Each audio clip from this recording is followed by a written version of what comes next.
Smokey Robinson is now over 80. How he lives is sad.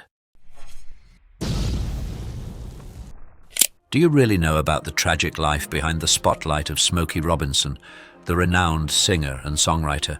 The reality is far from the glittering facade we often see.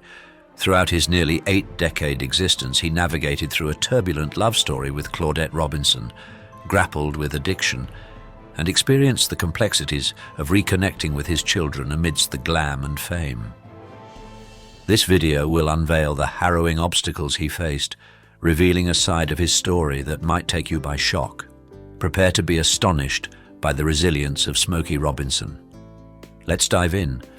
The story of Smokey Robinson spans 8 remarkable decades, blending moments of joy with periods of sorrow.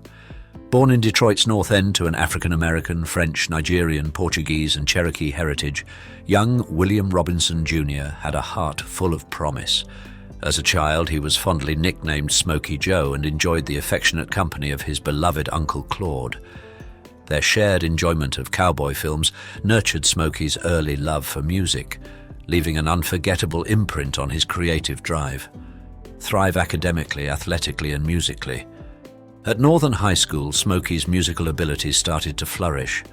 His love for enchanting doo-wop melodies led to the creation of the 5 chimes, revealing his deep and skilled artistry. Notably, he was born on Belmont Street, a mere short distance from the future star Aretha Franklin. Musical influences such as Nolan Strong and the Diablos and Billy Ward and his Dominoes deeply moved him, stirring his emotions. Barrett Strong, another talent from Detroit, was instrumental in refining Smokey's vocal prowess, making a lasting impression on his musical journey. The beginning of the band. In 1955, Smokey, alongside Ronald White and Peter Moore, founded what was initially named the Miracles, a project emblematic of their relentless commitment and talent that soared to unparalleled heights in the chronicles of music. Life presented its share of profound sorrows, including the demise of loved ones, challenges endured by his community, and his own internal battles. Yet, amidst these trials, Smokey's inventive brilliance emerged. His songs became the vessel for a range of feelings, mesmerizing listeners all around the globe. The musical odyssey. The Chino Chimes, a youthful band that began in 1955, set off on a musical journey that grew with the addition of Bobby Rogers and, unexpectedly, his sister, who went on to marry Smokey Robinson in 1958. The incorporation of Marv Tarplin, a talented guitarist, infused their music with a new layer of energy. Switching their name to Los Matadores, they polished their craft amidst Detroit's lively music scene, building a loyal fan base and aligning with the city's beat, a new beginning. Nonetheless, the metamorphosis was not yet finalized. At a crucial juncture, the Skins transformed into the Miracles, signaling the start of a distinct epoch in pop music that will remain forever imprinted in our shared consciousness. Rejection and resilience. In the breezy days of August 1957, Smokey Robinson and the Miracles faced the bitter taste of rejection. Brunswick Records had promptly dismissed them following an audition, leaving their aspirations in tatters, akin to delicate shards of glass scattered mercilessly on the ground. Yet in the unpredictable twists of fate, destiny held a divergent path ahead, a life-changing encounter. Their path crossed with Barry Gordy, a figure destined to transform their lives. Gordy, with an acute understanding of profound emotional resonance, recognized the extraordinary within the unique resonance of Smokey's voice and the captivating boldness of his compositions.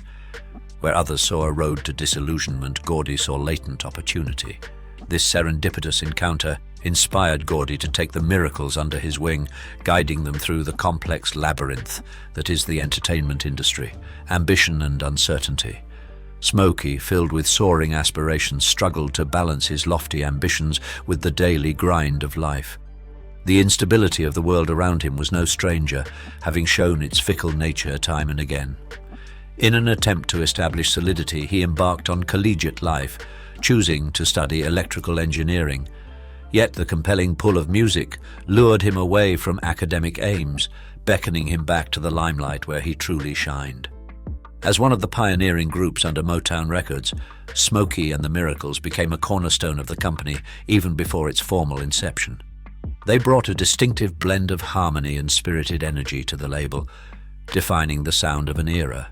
Post his brief academic period, they produced their debut album, launching an extraordinary odyssey in tune that served as Smokey's solace amidst adversity. As the 1960s unfolded, marked by social and cultural upheaval, Smokey Robinson and his band composed songs that have withstood the passage of over half a century. Motown's inaugural hits that reached million-seller status bore their signature. Dominating the musical scene for the ensuing decade, Robinson and the Miracles recorded around 26 top 40 hits, each carrying undercurrents of melancholy and strife. The emergence of dynamic songwriting combos such as Holland Dozier Holland and Whitfield Strong at Motown introduced a pivotal change. Robinson felt increasingly eclipsed as the visceral and candid expressions of others began to overshadow his previously unrivaled role as the label's foremost songwriter and producer. The industry shifted its focus towards the compelling narratives of Marvin Gaye and Stevie Wonder, leaving Robinson's contributions somewhat in the shadows. However, Robinson's passion remained untempered. His reflective and melancholic creativity led him to write moving and profound pieces that augmented the repertoire of other artists, including the Four Tops, the Supremes, and his dear comrades in the Miracles. Through collaboration, they created a poignant narrative that explored the complexity of their experiences. In partnership with his loyal ally, Moore Pete, and amidst his personal life, away from the dazzling fame, Smokey's own existence mirrored the nuanced dualities of his songs. The turbulent love story of Smokey and Claudette Robinson. In the pantheon of great love stories, few are as complex and multifaceted as that of Smokey and Claudette Robinson. Their relationship began in the late 1950s, a time marked by social upheaval and cultural change. Smokey met Claudette Rogers when she was just 15, sparking a connection that would quickly blossom into love. Despite opposition to their interracial union, they married in 1959, a testament to their strong bond and shared vision for the future. Claudette wasn't just Smokey's wife, she was a crucial member of the Miracles and a gifted singer and songwriter, contributing significantly to the group that would help define the Motown sound. Over time, she earned the nickname First Lady of Motown, a nod to her role both in the Miracles and as a wife of one of Motown's most integral personalities. As the 60s marched on, so did the Miracles, with Smokey's soul-stirring voice and Claudette's delightful harmonies capturing the hearts of millions. Yet with the spotlight's brilliance came the shadows of personal struggle. Claudette suffered through 7 miscarriages and the heartbreak of a stillborn twin pregnancy. Tragedies that occurred against the backdrop of Smokey's relentless touring schedule. Their life at home painted a contrasting picture to the glitzy facade seen by their fans. The couple welcomed 2 children, Berry, named after Berry Gordy, and Tamla, reflecting their deep ties to Motown. But as the decade ended, their relationship faced new challenges. Smokey's infidelities became public, particularly his year-long affair with Diana Ross. The affair ended not due to a lack of affection, but out of Ross's respect for her friendship with Claudette. While the public was oblivious to most of this, these private battles profoundly affected the couple's dynamic. In 1984, the birth of Smokey's son Trey from another relationship brought hidden tensions to the surface, playing a key role in their eventual divorce in 1986. The emotions stemming from his relationship complications permeated Smokey's music, as evident in his poignant song The Agony and the Ecstasy. Yet through these trials there were triumphs. Claudette's tireless work saw her inducted into the Rock and Roll Hall of Fame, alongside the Miracles in 2012.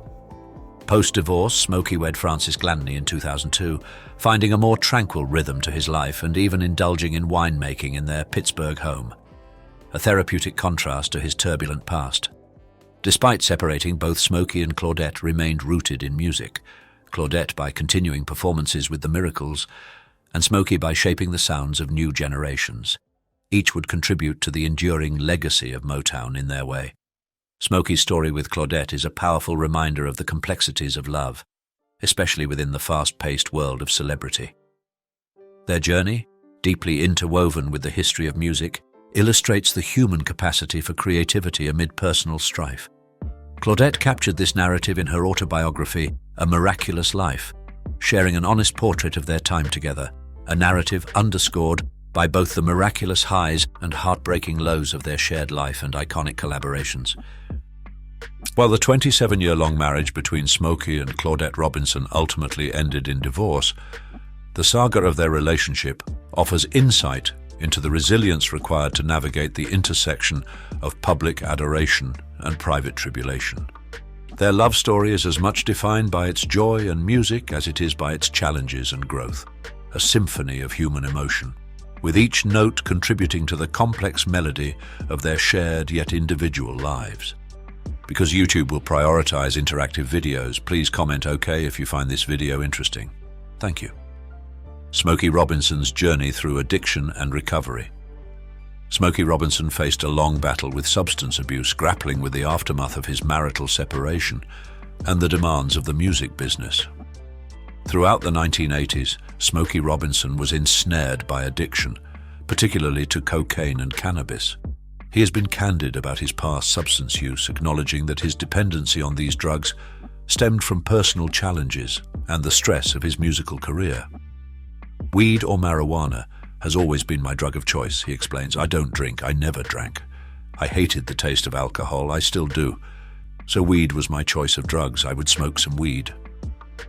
Initially, Robinson's substance use was limited to cannabis, his substance of choice. Yet, following the loss of his father and the death of Marvin Gaye, he began to consume cocaine alongside cannabis. He has described this phase as one of severe addiction, admitting to being a junkie and frequently smoking cannabis laced with cocaine. "I was a junkie," he reveals. "I was hooked on cocaine and weed." During the worst of his addiction, Robinson's weight plummeted to a mere 120 pounds. "I got to the point I weighed 120 pounds, he tells Vlad TV. "I was in dire straits, it was ridiculous." And he found himself struggling to manage the demands of his professional and personal life. In 1986, he sought assistance and successfully overcame his addiction, attributing his recovery to faith and the aid of a clergyman. Robinson has been open about his addiction battles, stressing the necessity of reaching out for help and support. He adds, "I hated me for even letting me get to that point. Why am I doing this to me? Why am I getting off on all these ridiculous drugs?" A lot of stuff that was going on was getting to me psychologically. By 1986, he was able to kick the habit. "God healed me from that," says the devout soul singer. "I didn't kick it. It was preyed off of me." He has leveraged his personal experiences to highlight the perils of drug use and advocate for a health-conscious lifestyle. Solo career. By the time 1969 rolled around, it became clear that the demanding schedule of constant touring and the emotionally charged success of Tears of a Clown had taken a toll on Robinson. This particular song acted as a poignant reminder of the life he might have chosen, one of tranquility and togetherness with his wife, Claudette, and their 2 children, far from the tumult. Bound by contractual obligations to Motown, Robinson's passion for the spotlight had waned, his desires shifting towards the quietude of family life over the clamor of adoring fans. The vibrant saga that had once unfolded, a narrative rich in victories and challenges, was nearing its conclusion. As Robinson prepared to step away, opting for retirement on his own accord, the revered icon of soul found himself enveloped in an unaccustomed quietude. The music that had once surged like a powerful, sorrow-laden river had receded to a mere trickle, signaling the end of an illustrious chapter in his life. Albums like Smokey's Family Robinson, Deep Into My Soul, Love Breeze, and Smokin' became mere footnotes in the passage of time. Robinson's once defining creativity that had steered the sound of his peers had dwindled to a faint echo. Amid this decline, however, a spark of hope flickered when Marv Tarplin, a long-standing ally and fellow miracle, reached out with a haunting melody. This simple strum on the guitar reignited Smokey's artistic flame, a flame that had been smothered by years of doubt and sorrow, and from this reawakening emerged the classic hit, Cruisin'.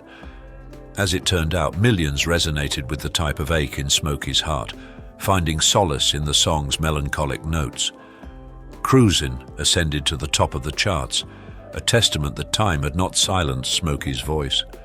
The track transcended being just music. It was an anthem of resurgent creative power rising from the depths of despondency. Following the success of Cruisin', Smokey moved forward with new creative endeavors. His subsequent emotional ballad, Let Me Be the Clock, featured on the album Warm Thoughts. While it didn't reach the same heights, it stood as proof that Smokey had the talent to forge timeless melodies that stung with deep resonance. By 1972, an epoch neared its end in the subdued glow of a stage in Washington, D.C. There, Smokey Robinson, a maestro of soul-stirring melodies, took his leave from the Miracles. The atmosphere was charged with a poignant mix of nostalgia for the majestic bygone days of their musical reign, leaving a somber hue upon the platform of their final performance together. Return to music. During a year spent away from the spotlight, Smokey engaged in quiet contemplation and cherished memories. Emerging from this introspection in 1973, he brought forth Smokey, an album that served as a poignant homage to his earlier days. It was a melancholy tapestry interwoven with elements of the Miracles and their harmonious legacy. Though the album carried echoes of sweet recollections, it also underscored the transient nature of bygone times. Yet the initial spark that had ignited his journey into a solo career began to dim with the release of Pure Smokey. At this point, he seemed a mere shadow of his vibrant past, struggling to align with the evolving musical landscape. Icons like Marvin Gaye, Stevie Wonder, and Eddie Kendricks had ascended to stardom, leaving Smokey's voice to seemingly fade into the background amidst the industry's ongoing transformation. Robinson was determined not to fade into silence. His 1975 album, Quiet Storm, served as a platform to express his internal battles. Songs like Baby That's Back at You and The Agony and the Ecstasy resonated as powerful anthems challenging societal injustices. This album inspired a new radio format, showcasing Robinson's enduring influence in the music realm. Despite achieving modest success as a solo artist compared to his executive role as a Motown vice president, this twist of fate didn't sway his dedication to his art.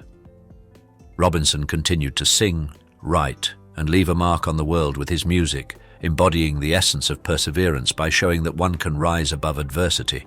His influence was profound, resonating strongly with his peers. George Harrison paid homage to him with the song Pure Smokey in 1976, indicating the timeless appeal of Robinson's music.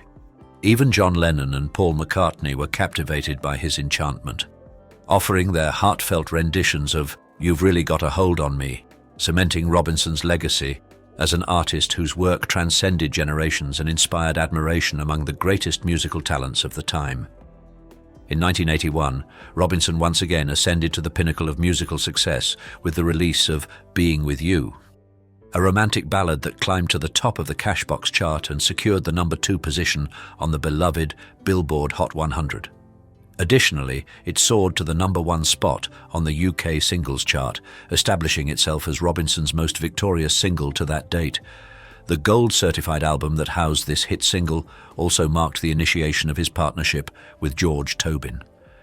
This collaboration paved the way for subsequent Motown releases such as Yes It's You Lady, which featured Tell Me Tomorrow, Touch the Sky, and Senior. In 1983, Robinson's musical path intersected with that of fellow Motown artist Rick James, resulting in the R&B ballad Ebony Eyes. This joint effort highlighted Robinson's adaptability and marked a continuation of his musical voyage. After overcoming a series of personal and professional hurdles, Robinson made a remarkable return in 1987 with the album One Heartbeat.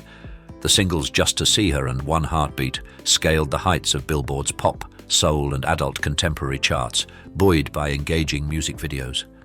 Just to See Her garnered Robinson his very first Grammy Award in 1988, while the album itself experienced phenomenal success, with sales exceeding 900,000 copies in the United States. That same year, the British group ABC honored Robinson with their hit When Smokey Sings. Robinson's individual contributions to music were formally recognized with his induction into the Rock and Roll Hall of Fame in 1988. Yet this accolade ignited controversy, as it excluded Robinson's pivotal ensemble, the Miracles. This oversight rankled Robinson, but the situation was rectified in 2012 when the Miracles were inducted on their own accord.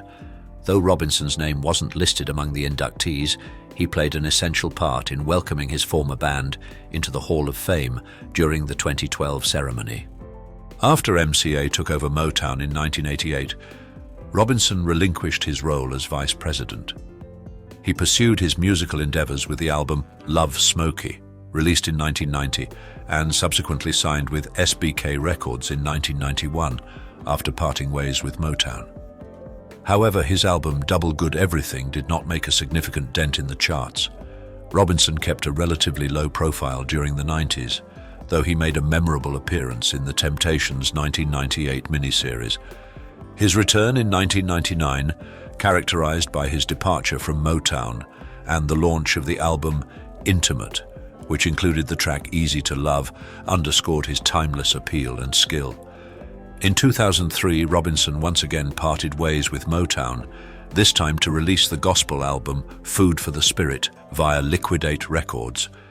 The following year, in 2004, he expanded his musical horizons by performing the main title theme Colorful World for the children's anime series Todd World.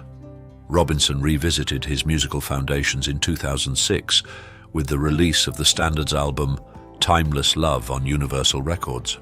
The year 2009 witnessed Robinson launching Time Flies When You're Having Fun under his own label, Robo Records, which climbed to number 59 on the Billboard album chart. His best performance since One Heartbeat. His continued releases, such as Now and Then in 2010, confirmed his lasting popularity. In 2014, Robinson unveiled Smokey and Friends, an album filled with duets alongside stars like Elton John, Linda Ronstadt, and James Taylor, which soared to number 12 on the Billboard album chart. His artistic contributions broadened further with the release of his first post-Miracles Christmas album, Christmas Every Day, in 2017. That same year, he shared the stage with country singer Cam on CMT Crossroads in April. Robinson also embraced the role of an arts mentor at Fremont Lopez Elementary School in Stockton, California, under Turnaround Arts, reflecting his dedication to nurturing the arts. In July 2018, he made a special appearance on the Fox network show Beat Shazam. His collaboration portfolio expanded with his involvement in Anderson .Paak's 2019 album Ventura, featuring on the track Make It Better. As of 2023, Robinson is poised to re-enter the music landscape with the forthcoming release of Gasms, his first album in nearly a decade, which is set to debut in April 2023. The album's first single, If We Don't Have Each Other, hit streaming platforms on January 20th, 2023, offering fans a preview of his latest work. Smokey Robinson's illustrious career has resonated across the globe, filled with significant achievements and influential contributions across genres. His musical journey is a blend of victorious tunes and profound lamentations. After pausing his career briefly in the early 1980s, Robinson made a remarkable comeback. His 1981 hit, the gentle ballad Being With You, soared to the top of charts worldwide, standing out as a fleeting yet pivotal highlight in an era dominated by melancholic, introspective compositions. In 1983, Robinson collaborated with Motown legend Rick James to create Ebony Eyes, a duet that remains one of the most profoundly beautiful collaborations ever recorded. The song solidified his enduring influence and played a significant role in his continued success. Meanwhile, the British pop group ABC paid homage to Robinson with a mournful tribute that, despite its somber tone, underscored his immense artistic impact to audiences everywhere. This period in Robinson's career was marked by a remarkable mix of both triumphs and challenges. In 1988, Smokey Robinson was honored with an induction into the Rock and Roll Hall of Fame as a solo performer. However, this prestigious accolade was overshadowed by the Hall's controversial decision to exclude the Miracles, Robinson's greatly admired group. This exclusion deeply wounded Robinson, causing significant strain for many years. Finally, in 2012, the Rock and Roll Hall of Fame rectified this error by inducting the Miracles on their own accord. Though Robinson wasn't listed as a member in this induction, being asked to orchestrate the induction ceremony offered a mix of resolution and poignancy. As we explore the saga of Smokey Robinson's career, we encounter a narrative tinged with both achievement and isolation. Following his accolades with the Miracles, the transition of Motown to MCA in the late 80s cast further shadows over him. Nonetheless, challenges continued to abound. In 1990, Robinson, finding himself at a crossroads, released Love Smokey, his inaugural solo project. Subsequently, in 1991, he transitioned to SBK Records, releasing the album Double Good Everything, which unfortunately failed to chart. This phase marked a downturn in his once prolific output, rendering the 90s a notably quiet era in his musical journey. Despite the hurdles, Robinson's passion for music never waned. In 1999, he made a comeback to Motown with the release of A Quiet Storm, a tender and intimate album that showcased his undying love for music. It echoed with the nuanced experiences of his life, serving as proof of his enduring talent. His 2003 gospel album, Food for the Spirit, released by Liquidate Records, was a testament to his spiritual journey and the healing power of music. This album acted as a revelation of his deeper self, demonstrating the formidable power of music. Because YouTube will prioritize interactive videos, please comment OK if you find this video interesting. Thank you. In 2006, Robinson embarked on a nostalgic expedition with Timeless Love, an album that revisited soulful classics from earlier times. This album resonated with a younger audience yearning for the magical essence of past melodies, marking Robinson's attempt to recapture the olden days charm. Time Flies When You're Having Fun, released in 2009, became one of his most triumphant albums in recent years, securing the 59th spot on the Billboard chart. This album transported fans back to a time, albeit briefly, when Robinson's music reigned supreme, reminding them of the musical heights he had once achieved. The challenges in Robinson's career persisted, as evidenced by the release of Engaged in 2010, which peaked at number 131 on the charts, reflecting his insights into the evolving music industry. Throughout an extraordinary career spanning over 6 decades, the legendary Smokey Robinson continues to astonish everyone with his persisting musical journey. Beyond his achievements in fame, Robinson has always aimed to impact people's lives positively, whether through his music or philanthropic efforts. In 2017, he showcased his ability to still connect deeply with audiences by releasing an album featuring collaborations with renowned artists like Elton John and Linda Ronstadt, which impressively reached number 12 on the Billboard charts. That very year, he also introduced Christmas Every Day, his first solo Christmas album, offering profound reflections on life's different seasons. Robinson's contributions extend beyond his musical legacy. He actively invests in nurturing future generations of artists. In 2017, as an arts mentor at Fremont Lopez Elementary School, Robinson demonstrated his dedication to fostering the growth of education and the arts. His influence continues to shine worldwide, bridging gaps between generations of music lovers. This was evident in his 2018 collaboration with country star Carrie Underwood on CMT Crossroads, highlighting the timeless appeal of his work. Additionally, his involvement in Anderson .Park's Ventura album underscores his role in connecting the rich heritage of old-school music with contemporary artists and audiences. In 2023, Smokey Robinson made an exciting announcement, revealing Gas as the title of his first album in nearly a decade. This upcoming collection showcases fresh and original tracks, highlighting Robinson's unending creativity. The lead single, If We Don't Have Each Other, already demonstrates the significant and enduring influence of Robinson's music, maintaining its relevance and impact just as it has throughout his career. Robinson has consistently engaged in entertaining and uplifting millions, lending support to up-and-coming artists and fearlessly facing any challenge without ever disappearing from the music scene. As he steps into this latest venture with Gas, one truth is unmistakable. Smokey Robinson's soulful artistic essence and innovative flair are bound to continue resonating for years to come. Smokey Robinson 2024, Projects and Future Plans. Smokey Robinson continues to shine as a legendary musical force with a spectacular array of projects and live performances scheduled for 2024. He invites his fans to join him at the San Diego County Fair on June 26th, where he'll take the stage at the Corona Grandstand at 7:30 p.m. A dynamic show is anticipated, and tickets for this much-awaited concert are available for purchase, ranging between $45 to $225. Additionally, Smokey is set to perform at the Providence Performing Arts Center on April 13th. Tickets for this special night are presently on sale, promising an unforgettable experience as only Smokey can deliver. Music lovers are greeted with the exciting news that Smokey Robinson is on tour, bringing his latest album, Gasms, directly to his fans.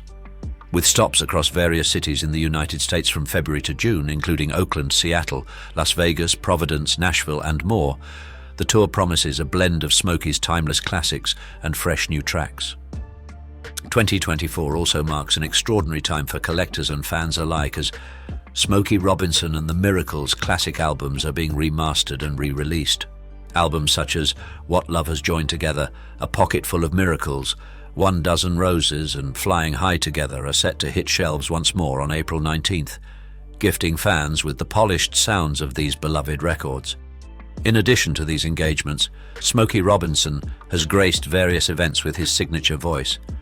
At the Griot Awards, he captivated audiences once more with a poignant rendition of Just to See Her, reminding everyone of his enduring influence in the world of music.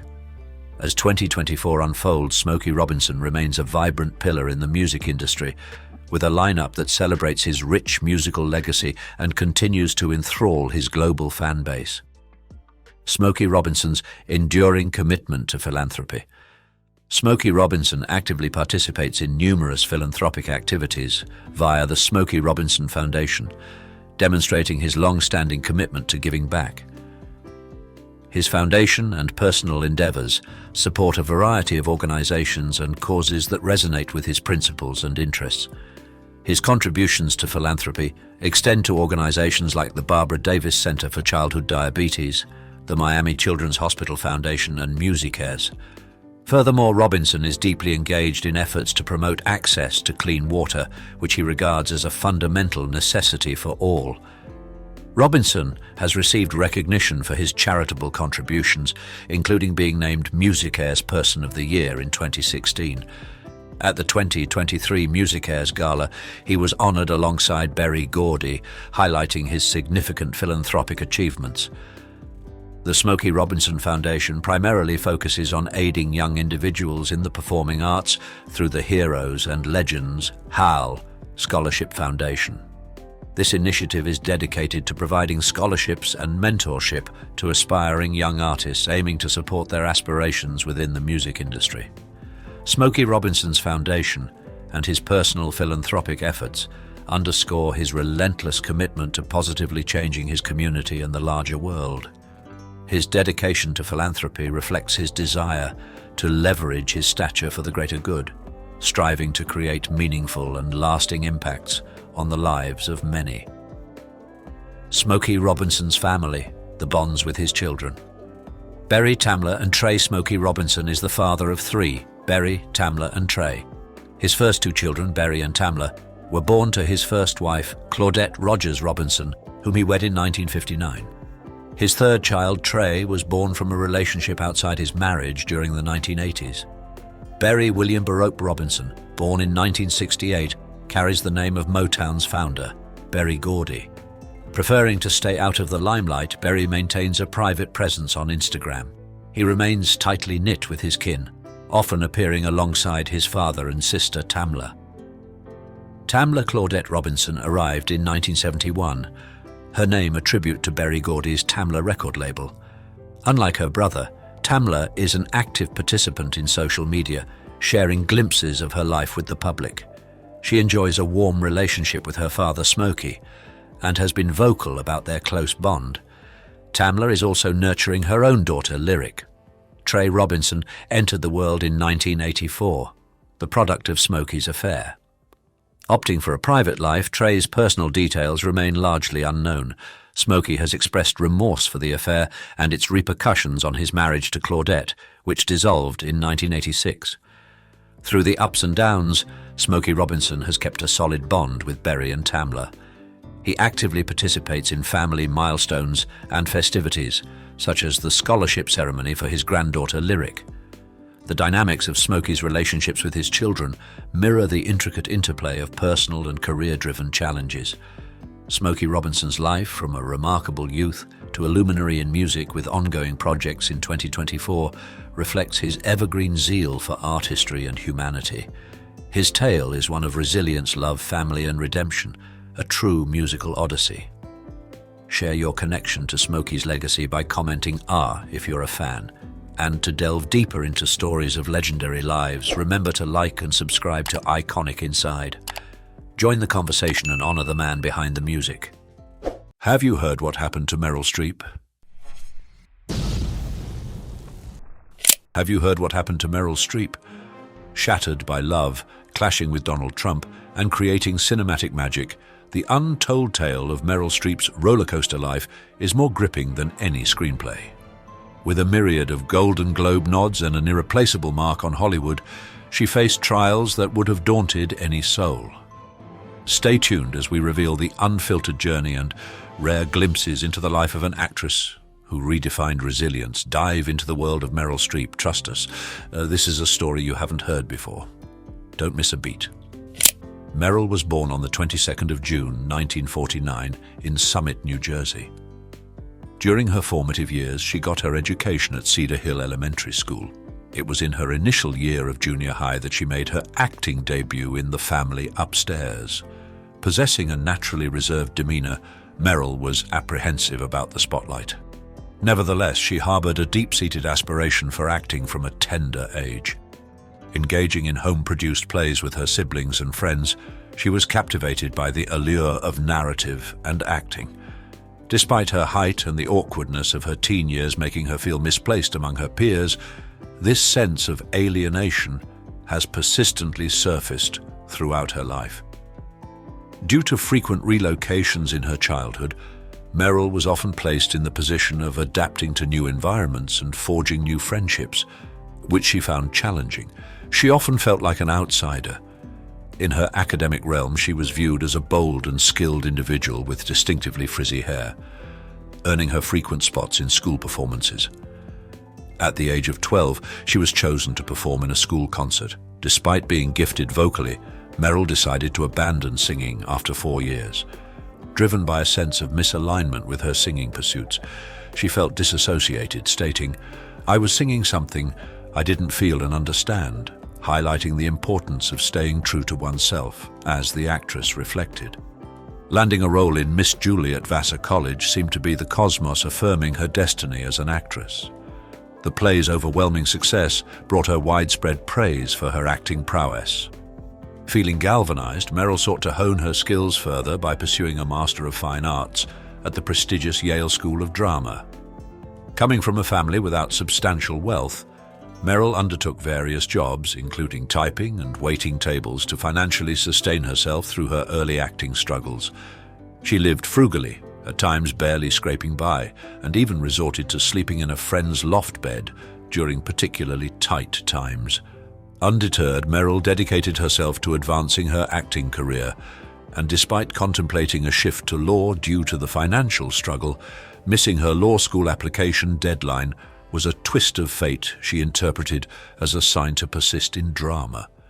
Her determination paid off when she graduated from Yale with an MFA in 1975 and was later honored with a doctorate in arts.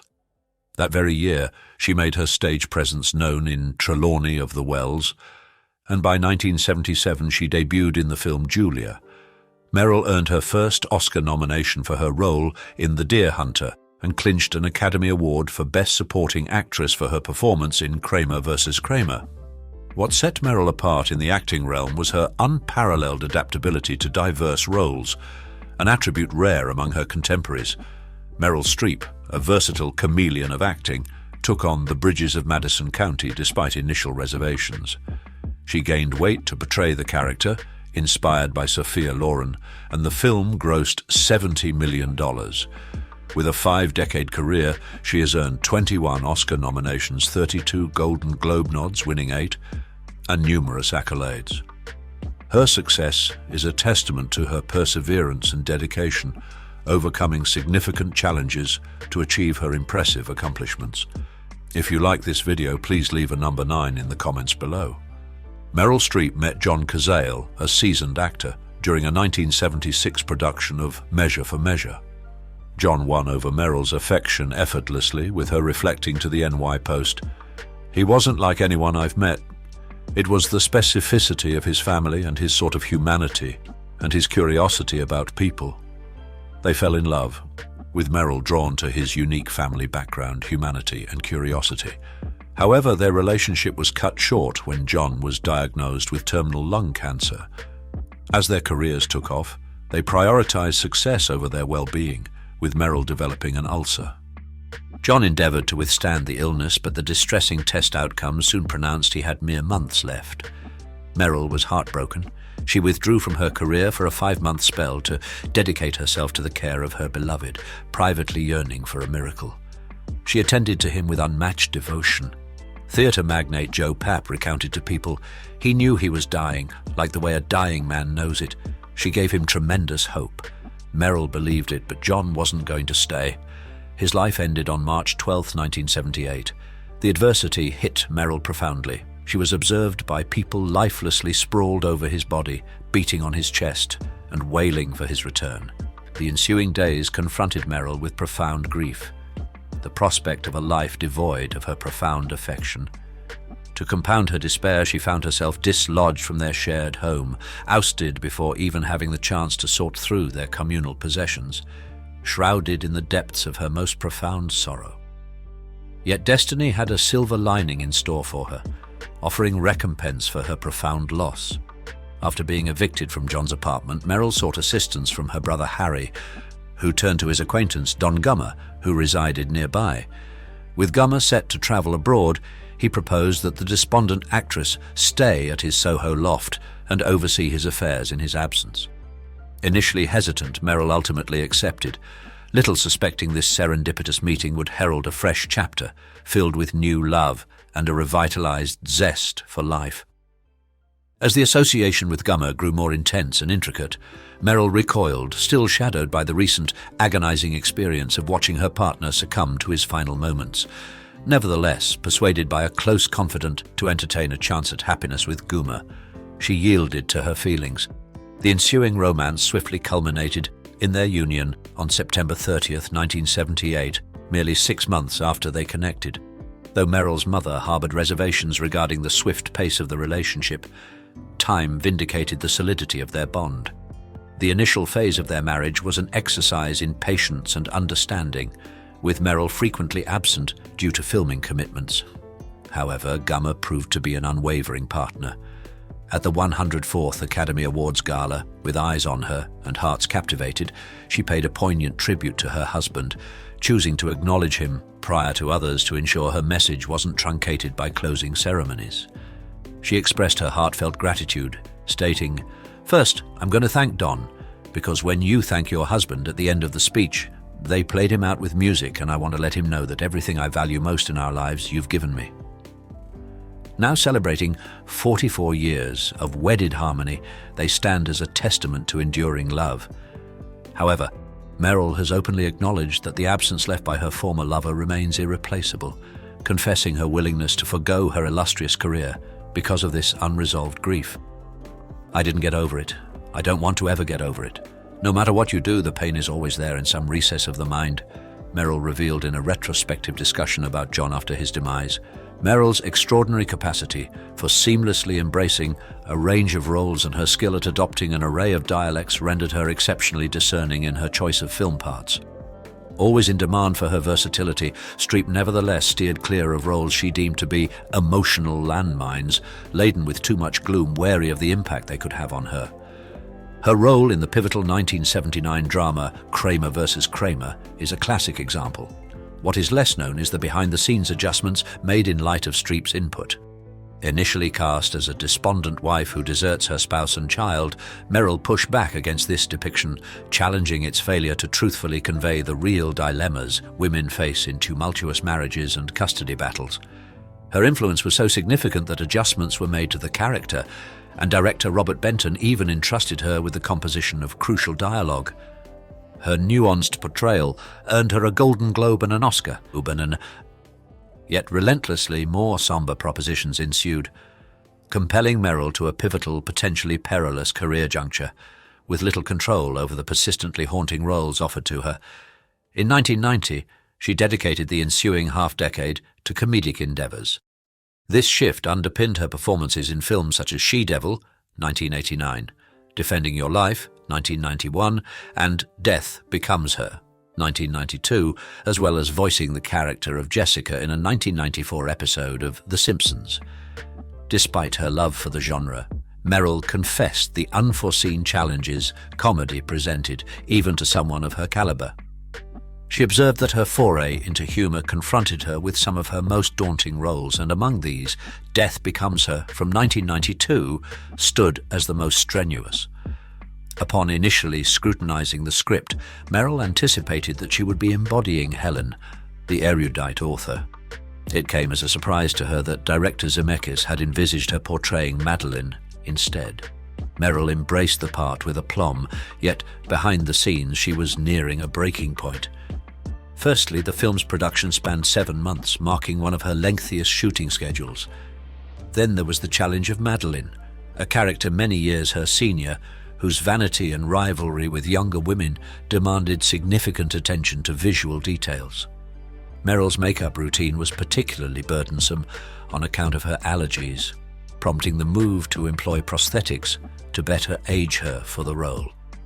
The question of whether these efforts were justified was answered when the film pulled in $15 million within its opening quintet of days. While Meryl's dramatic roles might be what she's most renowned for, Death Becomes Her holds a beloved place among her comedic works, warranting her a Golden Globe nomination at the dawn of 1993.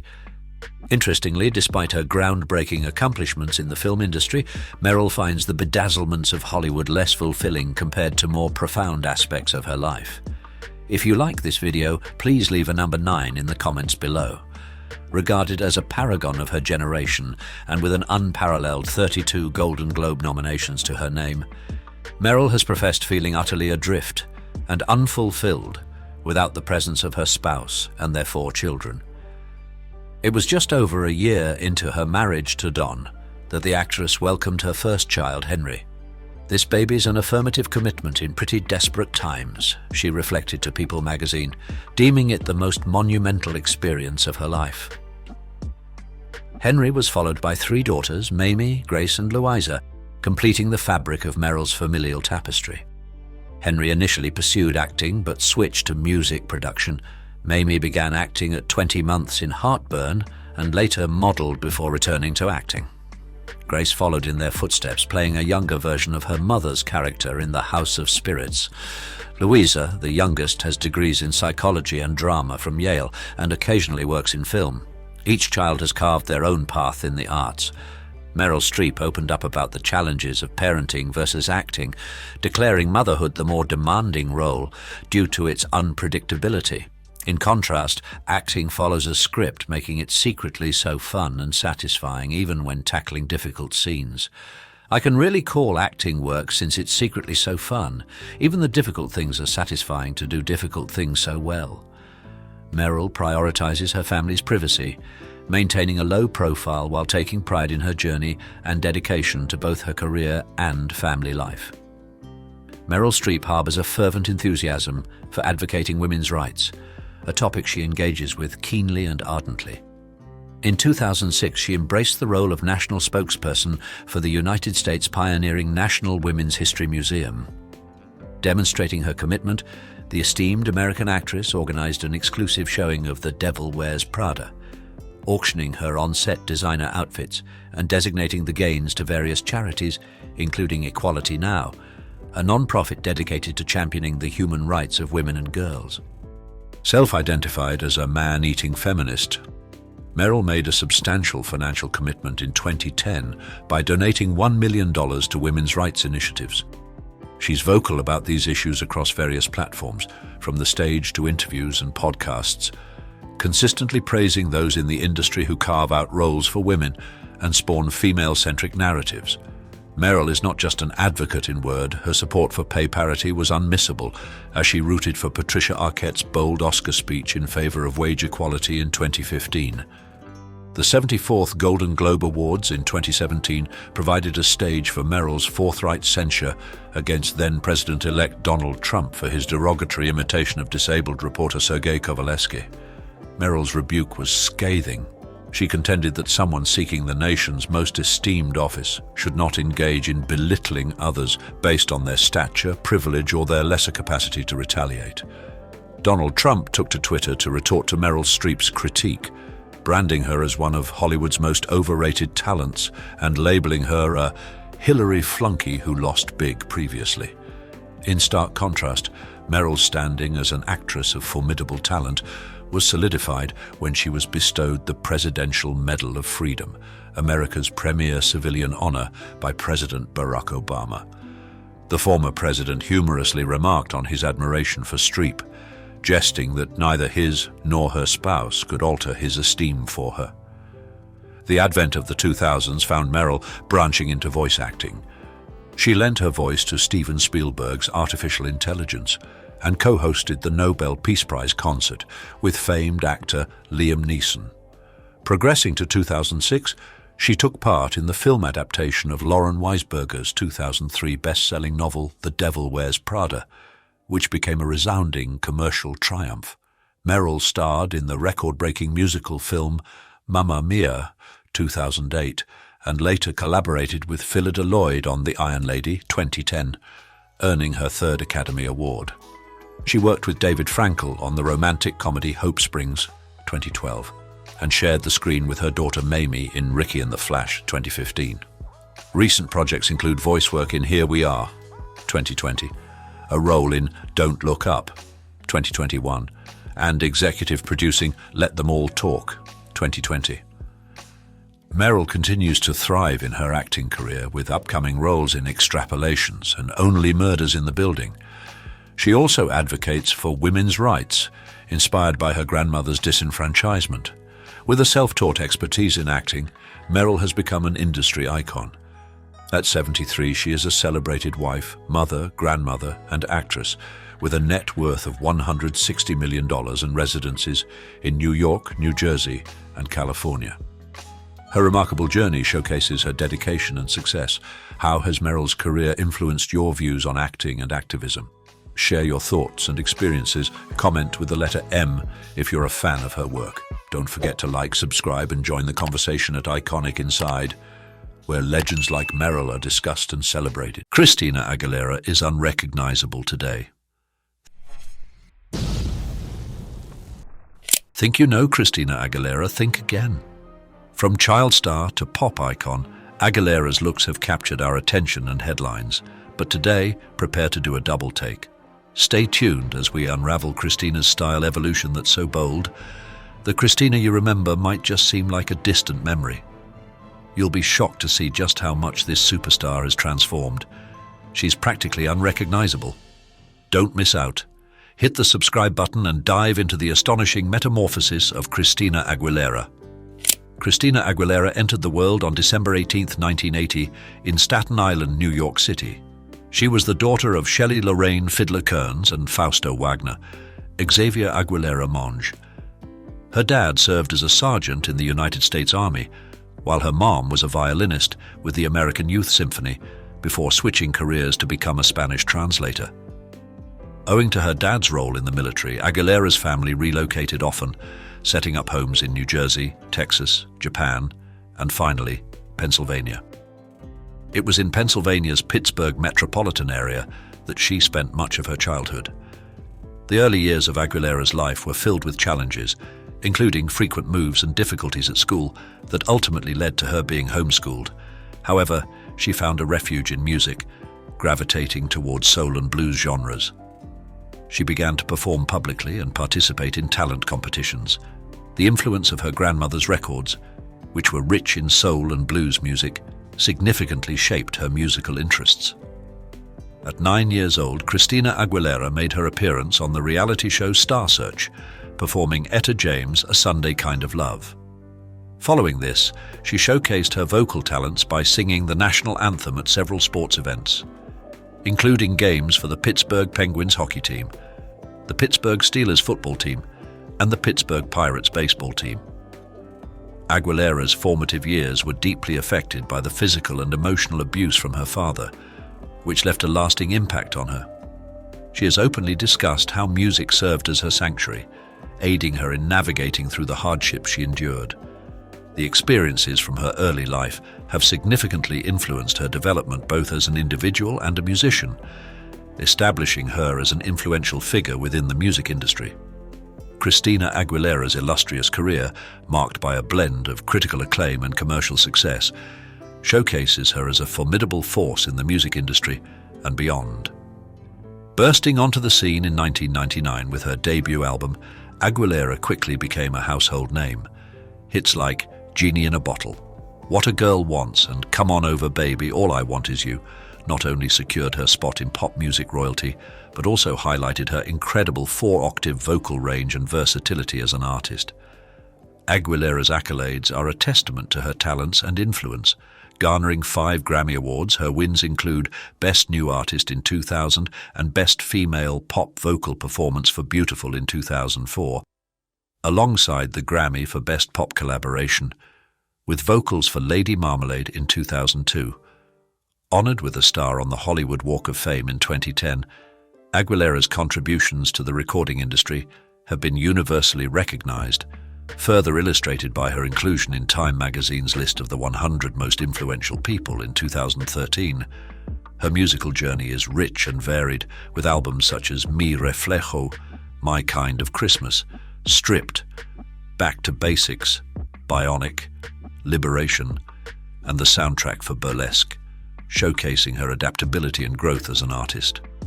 Beyond music, Aguilera has made her mark in film and television, with notable appearances in Burlesque, Pitch Perfect 2, and Life of the Party, and as a beloved judge on The Voice from 2011 to 2016.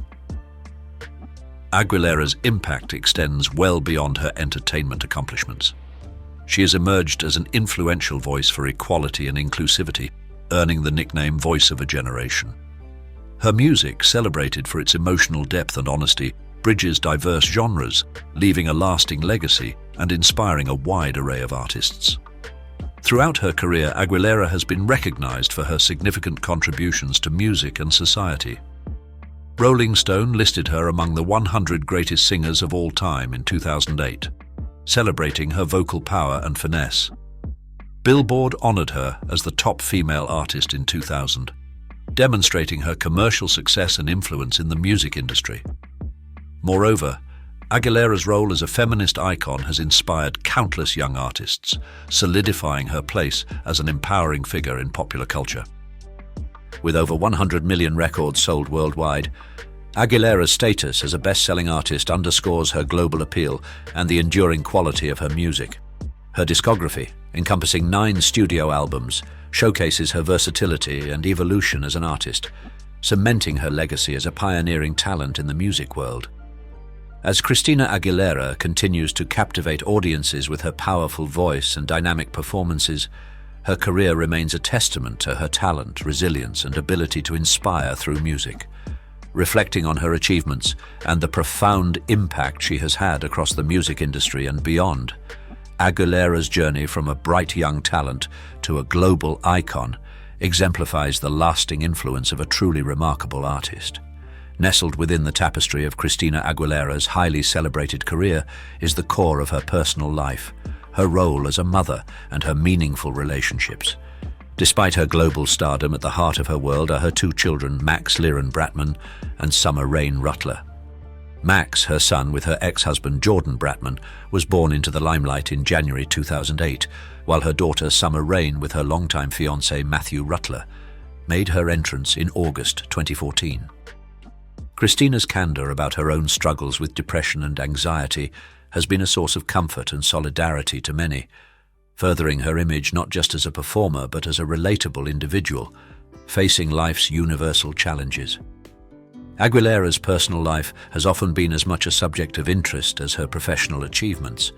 Her relationships have been a mix of the public and the intensely personal, from the rumored connection with Fred Durst to her more serious and song-inspiring romance with Jorge Santos, from her marriage and motherhood with Jordan Bratman to her enduring partnership with Matthew Rutler. Christina's love life has evolved alongside her career, each relationship holding its own story and often inspiration for her music.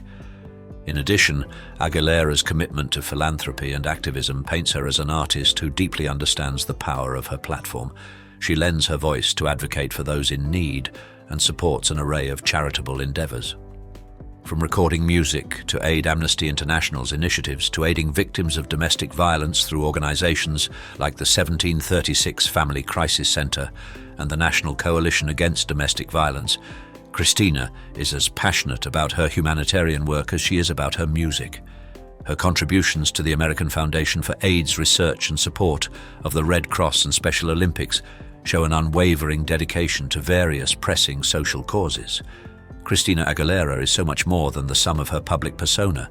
She is a mother, a partner, an advocate for change, a lover of music and dance, and through all these, she continues to be an inspiration, proving that success and genuine compassion for others can indeed go hand in hand. Her life away from the microphone offers just as much richness and melody as the music she creates, composing a life story that is as compelling and impactful as her unforgettable voice. The dynamic Christina Aguilera has frequently changed her musical style almost as regularly as she has updated her appearance, a characteristic trait throughout her career. Known for the hit Genie in a Bottle, Aguilera has always embraced change, showcasing her evolving musical interests, preferences, and physical transformations. 90s girl. Every star has an origin.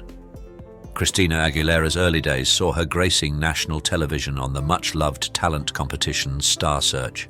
There, she delivered a powerful rendition of A Sunday Kind of Love, marking her debut with the distinct raspy voice that fans adore. Her outfit screamed 90s fashion. A glittering black sweater paired with straight bangs and a half-up, half-down hairstyle, epitomizing the 90s girl aesthetic. Rivalries in her teens. Aguilera's journey didn't halt with Star Search. She rose above her early setback and soon found herself performing alongside the era's pop icons as part of the Mickey Mouse Club. Merely 4 years after her audition for Star Search, a more mature Aguilera abandoned her straight bangs and half ponytail for a teased, wavy hairstyle. In one memorable performance, she confidently performed Aretha Franklin's Think, confidently parading across the stage. As highlighted by Us Weekly, attentive viewers could catch a glimpse of a young Britney Spears, who later became known as Aguilera's notable rival, in the background as a backup dancer, setting the stage for their future competitive relationship in the pop industry. A taste of fame. The early exposure on Star Search and the Mickey Mouse Club might have been just a glimpse of the limelight for Aguilera, but it left her yearning for more. Despite not initially matching the fame of her Disney colleagues, she held on to hope for her breakthrough. I'm hoping, of course, it does well, but I know my time will come soon, and I'll be joining Britney soon. A serendipitous call from her representative turned her aspirations into reality. He requested a recording of her singing to be dispatched overnight to Los Angeles, the Mulan opportunity. That very recording saw Aguilera land an enviable role of performing the single rendition of Reflection from the Disney classic Mulan, a song cherished by fans worldwide. Aguilera attributes landing the gig to her vocal prowess, specifically her ability to belt out a challenging high note. The official video for Reflection showcases a mature 18-year-old Christina looking radiant, her iconic blonde tresses stylishly cut into a layered bob that beautifully framed her face, moving beyond the innocent image. Following the success of Mulan, it didn't take long for the young singer to secure a contract with RCA Records. In June 1999, she unveiled her first single, Genie in a Bottle, complete with a music video that introduced a transformed Aguilera. Her hair had evolved into a shoulder-length platinum blonde style, complemented by eye-catching teal eyeshadow and shiny lip gloss, setting trends for teenage girls everywhere. Despite some backlash about the song's mature themes, Genie in a Bottle went on to become synonymous with Aguilera's most unforgettable and catchy music from the 90s. A new beginning. Despite the commercial triumph of her debut album, Aguilera felt disenchanted with the initial path her career had taken. Reflecting in a 2002 Newsweek conversation, she expressed dissatisfaction with her debut album's lack of depth, critiquing the era's trend of prioritizing pop appeal over artistic substance. Nonetheless, Aguilera's debut effort earned her a Best New Artist Grammy in 2000, affirming her star status. Yet, her ambitions stretched beyond accolades for music that didn't fully resonate with her. Her collaboration on Lady Marmalade for Moulin Rouge marked a bold step in a new direction. Though Aguilera herself might not look back fondly on the dreadlock hairstyle she embraced between 2001 to 2002, the digital world preserves every moment of her evolving style. I definitely tried to rebel in certain ways, trying different hairstyles and different looks and things, unveiling Beautiful. The stirring melody of Beautiful, arguably Christina Aguilera's most renowned melody, graced the public for the first time in 2002 on her fourth album, Stripped. The celebrated Rolling Stone acknowledged Stripped as almost an album for grown-ups, commending its core theme of personal authenticity. In appreciation, Aguilera expressed her gratitude in a 2012 dialogue. "Even when I felt I couldn't stand, the LGBTQ community helped me up and supported me." The period of Stripped illustrated a gentler aspect of Aguilera, as she adopted a more natural style, donning lengthy tresses with blonde and black hues, mirroring the raw essence of her album, embracing motherhood. In the span of 3 years following the acclaimed release of Stripped, the celebrated singer engaged to music industry figure Jordan Bratman in 2005. Their union bore fruit 3 years post-marriage, marking the arrival of their first offspring. Celebrating this momentous occasion, Aguilera crafted a heartwarmingly tender music video for Save Me From Myself from her 2006 release, Back to Basics. Interspersing footage from her wedding with Bratman, Aguilera delivered the heartfelt melody accompanied solely by a guitar, showcasing a return to simplicity with her understated makeup, cascading layered hair, bell-bottoms, and a simple light grey knit. It's undeniable that love radiated through Aguilera, enhancing her natural beauty. Post-divorce. Regrettably, even the happiest chapters can close, which was the unfortunate turn for Aguilera and Bratman's union. Aguilera petitioned for divorce in October 2010.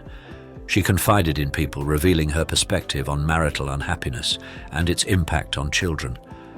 "When you're unhappy in your marriage, your children are the ones who suffer. That's the last thing I wanted for my son." A new beginning with Bionic. Despite personal setbacks, Aguilera continued her musical evolution. With the launch of Bionic in June 2010, she ventured into the realm of electronic-influenced tunes, a notable shift for the singer. Adaptive and bold in her artistic choices, Aguilera embraced a retro Hollywood glamour style during the Bionic period, frequently seen with bold red lips and her blonde hair sleekly pulled back, navigating the storm. Change was in the air for Aguilera following her departure from Bratman, bringing about significant shifts in her life. She entered a relationship with Matt Rutler, a production assistant she encountered during the production of the 2010 film Burlesque. Amidst the whirlwind of her new romance, Aguilera embarked on a fresh career path as a coach on NBC's The Voice. This period was laden with challenges for Aguilera. Burlesque did not perform well at the box office. She faced backlash for her rendition of the Star-Spangled Banner at the Super Bowl in 2011, and both she and Rutler experienced legal issues. During these turbulent times, Aguilera gained some weight as she sought solace amidst the stress. Despite the scrutiny from the media concerning her appearance, Aguilera embraced her figure with confidence, stating, "My boyfriend loves my body. My son is healthy and happy, so that's all that matters to me." Revealing the authentic self. March 2018 saw Paper magazine shedding light on the celebrated songbird with an article headlined, "Christina Aguilera is back with another transformation." Yet this wasn't your typical reinvention, it was more akin to a revelation of Aguilera's genuine self. Paper captivated audiences with arresting visuals, intimate and unembellished, showcasing Aguilera's makeup-free face adorned with her natural freckles. The artist shared with Paper her sentiments of self-acceptance. "I'm at the place, even musically, where it's a liberating feeling to be able to strip it all back and appreciate who you are and your raw beauty." 2024 style. Christina Aguilera's 2024 style is a fusion of bold and elegant looks. Her Las Vegas residency featured show-stopping outfits, including a mountainous gown, a Mugler catsuit, and an LED-lit custom dress. At the 2024 Grammy Awards, she surprised with a sky blue, long-sleeved gown, a departure from her usual style. Offstage, Aguilera has worn a pink sequin dress, a black leather coat, and Yeezy blue boots. Aguilera's fashion choices showcase her versatility and flair. If Christina's music or her personal transformation has resonated with you, please comment with the letter A. Let's celebrate the impact of her music and message together. Don't forget to like and subscribe to Iconic Inside for more captivating stories about your favorite celebrities.